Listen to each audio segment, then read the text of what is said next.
Awesome people, welcome back to another episode. And we are talking about Yuki, Red Bull, giving old Euster a good and fair opportunity at the Red Bull seat, which he seems to always be second or third or fourth or fifth in consideration for this seat, which is absolutely ridiculous. Big shout out to Mary Beanie, first in the live chat, Paul, second in the live chat, and Sylvia Witt closing down the podium, third in the live chat. So Yuki gets his opportunity to test the RB20, and it's about high damn time. But I'm not so certain that, regardless if Yuki, what's up, Galactus in the live chat, big Lord Chaos up in there, yes sir. I'm not sure. I'm not so sure if Yuki does well that he's gonna get a fair and equal consideration for this seat. Yuki does over 100 and something laps in the RB, makes several different comments. And some of these comments to me are things that you would say in order to, boast yourself in getting the job, put yourself in the boss's mind frame. Jesse James Bell, what's up, brother? Guess what? Jesse James Bell, bro. I got that package in hand today, brother. When I get off this live, I'm going to get me something to eat. I'm going to get me a razor blade, cut into that package and see what's in there. So big shout out to you. And then I got to get the truck up in the air and try to figure out this brake pulling. But I did get it in hand today. Appreciate you, brother. So, Yuki is saying all the good, warm, fuzzy things to hopefully plant seeds in Christian Horner and Helmut Marko in the Red Bull camp's mind that I should indeed be driving this car. He compliments the team on the preparation and making sure that things went all good. What's up, Maria Duncan up in there? I see you. Making sure things were good for the team. He makes sure to say that the team's great, that they've done a good job, that we've got ahead of things, that we definitely made good of this weekend or this opportunity. And one thing that he does say, well, actually a couple of things that he does say that definitely stick in my mind and make me realize Yuki is trying to let them know that I won't likely have the same problems that Perez is having. One of those things mentioned by Yuki is he will and can adapt. He adapted well to getting into this car. He also said that, made mention that he can understand why this car fights for championships, the difference between the VCARB and the Red Bull car. But one thing that he definitely said that stuck out is, this car fits my driving style, which that has been a very repeated criticism about Perez, that his driving style is not Max Verstappen's, and Red Bull is building this car in such a way that directly facilitates Max Verstappen's driving style. And I've also been on record here saying that I don't think a team have to drastically build a car. And I know Kenny Bugs, he's made a lot of mention, and I agree with him. I don't disagree with Kenny on what he said, that you're trying to build a car to be the fastest car, and then you want that driver to be able to drive in that way. I don't disagree with that at all. Galactus says Yuki has done a complete turnaround from day one. I completely agree with that. Jesse James Bell says, what's up, y'all? I completely agree with that. He has done a 180. If you think about Yuki and AlphaTauri days, even Yuki 3 seasons from now, Yuki was his mannerisms over the radio, horrible. His attitude towards the team, horrible. Even his driving wasn't horrible, but it definitely wasn't what it is now. Yuki didn't even want to train. Go back and watch some of the older Drive to Survive when Yuki didn't even want to train. He didn't even want to prepare his body. He didn't even want to get ready in the down season to get ready to get up for the real season. Yuki's mannerisms, Yuki's attention to his professionalism, his athleticism, everything about Yuki. Let me not say everything. A lot of things that Yuki was criticized on for possibly not looking bright for his future in Formula One are things that you don't really criticize him on now. He's changed those things about himself. And in moments, Yuki does let loose, right? But in those moments he let loose, we could look at several other accounts of other drivers that let loose on the radio. Max Verstappen was fined for dropping the F-bomb in press conferences after being told don't drop the F-bomb in press conferences. So these are things that, you can let Yuki slide on because it's passionate and the drivers happen and you get frustrated. But as far as when it comes to Yuki and the field of drivers that they have consistently big upped outside of Yuki, it's ridiculous. And Yuki wasn't the only driver testing in this weekend. Iwasa was testing, Isaac was testing, Lawson was testing, and Yuki was testing. And I would like to say that Iwasa didn't do too much worse than Lawson in the VCARB. But what I will say is this. Even with Yuki doing the turnaround, Yuki's attitude improving, Yuki's driving improving, and something that really makes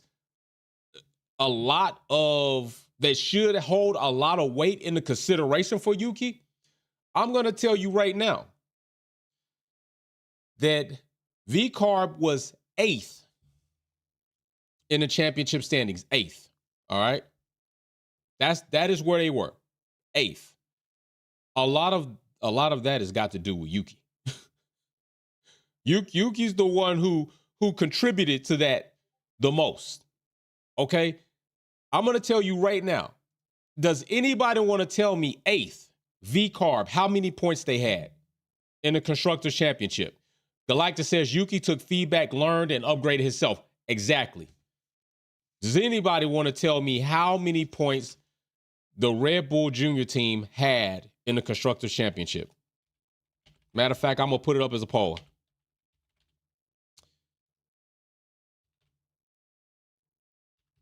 I'm going to put it up as a poll right now. Right now, I'm putting it up. All right, polls up in the chat. Just vote on it. Anybody want to tell me how many points Red Bull Junior team had in the Constructors Championship? Bingo, 46. And of those 46 points, Yuki accounts for 65% of those points that went toward the constructor's placement. Yuki holds 30 of those points. 65%. 65%. So between 3 other drivers that came in and out of that team, 30% they account for. That's crazy. So you mean to tell me that you have a driver that accounts for 65% of your Constructor Championship points, not landing you dead last? Really? Yuki's the reason why you're not last. Yuki's the reason why you are not last. Yuki holds 65%. He's been the driver in and out of 3 other drivers that have came in and supposedly were supposed to be better and son him. And he's the reason why you're not dead last in a 10-team Formula One season. You're 8th. Congratulations, you're welcome. Why is it that Yuki cannot get this seat? He held it down. He held it down for the Red Bull Junior team all on his own as a driver accumulating and contributing points. He held it down. What are we talking about? That's absolutely crazy to think that he's not getting the consideration he should. Let's consider that. Did Perez do that great? No. So you mean to tell me that you honestly think Yuki can't do that or better in a Red Bull? Because he sure is doing his job in that junior Red Bull team. But you know what? This is why I also don't think that this is going to be something that he's going to get to consider. And Galactus is absolutely right. Yuki took feedback, learned, and upgraded himself. All right, all the super chats going toward the next prize spin wheel that we will have, which I will announce that later on in the weeks to come. All the shirts are on order. They will be here hopefully in the next week. Once those shirts get here, I'm going to pack up all the bags, box up everybody's order, the prizes, and I'm going to ship them out same day, drop them off, except for the over international orders. I'll probably get those out the following day because I got to go to a different place. But yes, shirts on order. They will get here. I went ahead, placed them on order for extra large. That way should fit here or there for everybody. And then we'll go from there. But if I do have maybe 1 or 2 that are here and somebody who needs a large, then I could do that. But anyway, back to Yuki. and his phenomenal job. I think that Yuki is definitely doing what he's supposed to do. But why I don't think Yuki is going to get this consideration is because of what Helmut Marko said. I mean, not Helmut Marko, Christian Horner. Christian Horner can be quoted or researched as saying that they were doing this as a favor for Honda. That's, I mean, excuse me, but I find that a little disrespectful. I find it disrespectful, not even a little disrespectful. I just find it disrespectful.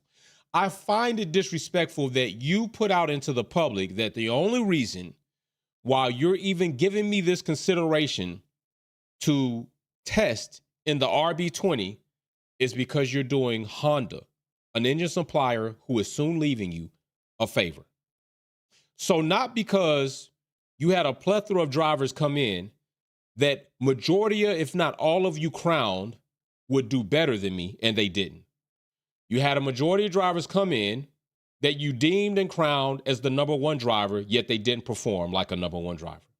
You had a plethora of drivers come in that you assumed would do better than me, and they didn't. Every of these drivers that have come in, while I have been here the longest, contributing more, is having a more and better consideration for getting to the senior team of Red Bull, but not me. So the only consideration that you have is for doing somebody a favor, which technically comes off as it ain't even worth it. You didn't earn it. We're just doing you a solid. So I'm a third party solid now. Your direct of doing is for them as an engine supplier, but indirectly, you're going to give me an opportunity to drive this car as a favor. That's disrespectful. That's disrespectful. And I think part of the reason why Yuki is not getting this consideration doesn't have anything to do with their lack of ability to understand or believe that Yuki can be competitive in this car. I think it has a lot to do with the fact that Yuki is not the character to be a yes man. He's gotten this far. He's not going to take direct orders to bend the knee. He's not going to take direct orders to stand down. He's not going to take direct orders to put his head in the ground like an ostrich and look the other way. We don't need that for Max Verstappen. We need a yes man in that second car. We need somebody who will do what we say. We need somebody that will take a blunt of insults, that will be disrespected. And at times, Max is going to make sure that he does not agree or follow team orders when we do yield them to you. And you have to be okay with that. We need a driver that's going to be completely complicit with the fact and okay with you will never be more than number two. And you will only look like a number one driver if that guy's not on the track. That is what we need from somebody who we will seriously consider being the number two Red Bull driver. And right now, do they not have an issue on more than one side of that? Because I'm going to tell you, while I do believe that possibly Lawson more than Yuki would do such a thing, Lawson has proven by action that he may not do such a thing. Lawson also might not be the driver to say, yes, yes, yes, yes, yes, yes, yes, yes, yes, yes. I mean, he's got no problem rivaling the senior team. He's got no problem standing up to the Red Bull senior team when he's out on track, although it's with Perez. Will he do the same with Max Verstappen? I don't know. We haven't really seen that yet. He hasn't gotten up that high yet. Lord Chaos says, I think they're scared of Yuki outperforming Max. And that's another thing. What do you do? What do you say if Yuki gets into the RB, which I would have loved? I didn't find it, didn't research. I don't know what the times were on Yuki because what I wanted to do was find out what his times were in the testing and then compare those times to not only his qualifying times with the VCARB, but then first and foremost, compare him to Perez. And then next, compare him to Max Verstappen and see where his times lie in a better performing fast car. Not this BS where people are out here trying to sell you on all of this hogwash about Max Verstappen taking the fourth fastest or third fastest car to a championship. That is so skewed, so ridiculously omitting so much information to think you could say that and that'd be credible. Why? Because where they were in the Constructors' Championship? Is that why they want to say that? Is that why they want to say, is this why they think they are valid enough to say such a bull BS claim is because of where they were in the Constructors' Championship third? You do realize they are there because not of the car not being fast enough, but because you have a driver who was outside of your first driver by over 200 and something points. That matters. But we'll get to that on another topic. But anyway, Yuki possibly outperforming Max Verstappen. I don't know if that's something he can do. I would need to see him in the Red Bull car in race scenarios, qualifying scenarios. I would like to know some of these times. And another thing I would like to do is I would like to see what Yuki's testing times are in comparison to Daniel Ricciardo if they go back to the same track. Because I think Daniel I think when he tested, he was at Silverstone. I don't think he wasn't at Abu Dhabi. I think he was at Silverstone. So I got to see what that looks like for sure. But a lot of this is crazy. And I'm going to tell you something else. Because I was looking for these times. And I'm not sure Red Bull would report these times. And I'm just saying, I'm just thinking, because all this stuff I was thinking why I couldn't find these times today when I briefly looked is I wonder if they will put these times out if Yuki did horrible. Because I think they would. Because then they will put the times out like, hey, we gave him a shot. We gave Yuki a shot. These times, we can't really work with these times. But I do question Red Bull if they would actually put this shit out. If his times were in the area of Max Verstappen, just better than Perez, just as good as what they thought Danny Rick would be, then how could you legitimately come out and say he's not going to get a shot? So you're telling me his times can be around Max Verstappen's, even if they're 0.3 off. They can be surely better than Perez. Enough for you to boast as you did about Danny Rick, but he doesn't get a time in the seat. Yeah, I got to be looking at you crazy. And they got to be looking crazy. And I'm not sure I trust Red Bull to be as transparent about that data if they had it. If they do got it, I'm not sure. I don't trust them. I'm not sure. I don't trust them. Yuki should get at least half a season in the Red Bull show up. I do. I agree with that. You know what, Galactus? I'm going to go a little bit closer to your standard of 3. I think he should get 5 races. I think he should get 5 GPs by Miami. If Miami's in the same place in the calendar as it was this 2024 season.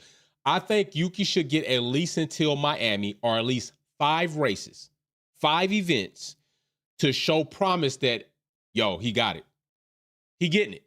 And he's getting it fast enough to where we got more points than what Perez was going to contribute to us if we look at his trajectory. Like maybe in 5 races, he's not exactly where Perez was in 5 events, but his trajectory is looking more consistent. His finishing, his qualifying, he's making it into Q3. He's showing us he can defend, he can come up the grid, and he can finish within the top 5, maybe even a podium position. Yeah, I like what we're seeing right here. I like what we're seeing. I like that. And I'm not sure I trust Red Bull to want to do that. Because I can tell you something right now. It's a narrative. And it's surely something that I'm just speculating. But if you get another driver in a car, as Yuki said, fits his driving style, which means it's in the same genre of Max, of a pointy car, and Yuki gets in that car and rivals Max Verstappen as a teammate and finishes among other drivers and teams on the grid as a top 3 driver, which this is far-fetched, I know. But if this was to happen, well, damn, your narratives for Max Verstappen being the great driver that he is kind of gives a little bit more credence and credit to the machine that he was driving and not so much his talents and his ability being generational. Just saying. I'm just saying, when you got a driver in the second car that drives better in a car that understeers than oversteers, you got that separation. Because remember, when the Red Bull car was more of an oversteering car, Perez did better. Max Verstappen struggled. When they finally developed and fixed it and got it where they wanted to where it was more of a pointier car, Perez struggled. Max Verstappen excelled. I mean, these were just obvious things that we looked at. These are just obvious points of view that were among us all. So I don't think, as unfortunate as it is for me to say this, and it pains me to say this, I don't think Red Bull will give Yuki the consideration that he's earned. I'm not even saying he should have. I'm not saying that he deserves. He's earned it. Yuki has earned the right to be in that seat if Perez is no longer your guy. He's earned it over Nick DeVries, which is a champion in other disciplines. He's earned it over Danny Rick. He's earned it over Lawson this season. He's earned it. And I think it's bad enough, even when they compete in these off-season competitions or in the break, Yuki is highly competitive with Max Verstappen, whether it be these monster trucks, whether it be whatever it is. And I want to say that Yuki even won one of the awards when they had like the little competitions that they do for Red Bull over Max Verstappen. Yuki is competitive. That's no doubt. So I want to see Yuki in the car. I want to see Yuki in the car. I'm tired of the disrespect. I'm tired of them not giving him the consideration that he's earned. I want to see Yuki in that car, period. Period. Yuki should be there, period. That's all. That's what I got to say. And with that being said, Jay from Wolfpack, and remember, if you create multiple accounts trying to get on this channel, if you come here every day, every week, every time I do a live, a video, a stream, if you work your hardest to wait the time till you can damn get into the live chat, if you're out there talking more about me than I even know about you, you's a fan. Peace out. Be safe.